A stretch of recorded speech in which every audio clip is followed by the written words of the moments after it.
பெரிய வேலையை நான் எப்படி செய்து முடிப்பேன் என்று கலங்கும் ஆத்துமாவே, இன்று கர்த்தர் உங்களுக்குச் சொல்லுவது 1 நாளாகமம் 22:16.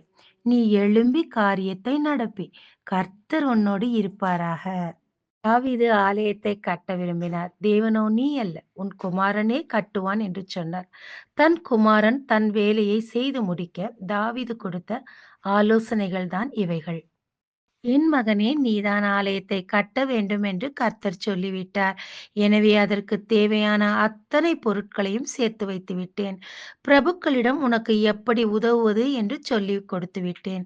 திறமையான வேலையாட்களையும் சேர்த்து வைத்து விட்டேன்.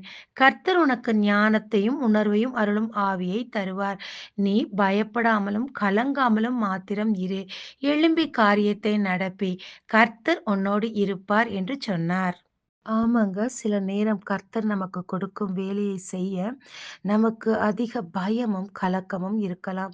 இந்த நாளில் கர்த்தர் உங்களுக்குச் சொல்லுகிறார், "நீ எழும்பி காரியத்தை நடப்பி, தைரியமாய் இரு. உனக்கு என்னென்ன தேவையோ, அவைகளை நான் ஏற்கனவே சேர்த்து வைத்துவிட்டேன். பலங்கொண்டு திடமனதாய் இருந்து காரியத்தை நடப்பி" என்கிறார். தைரியமா இருங்க. தேவ வார்த்தையை நம்புங்க.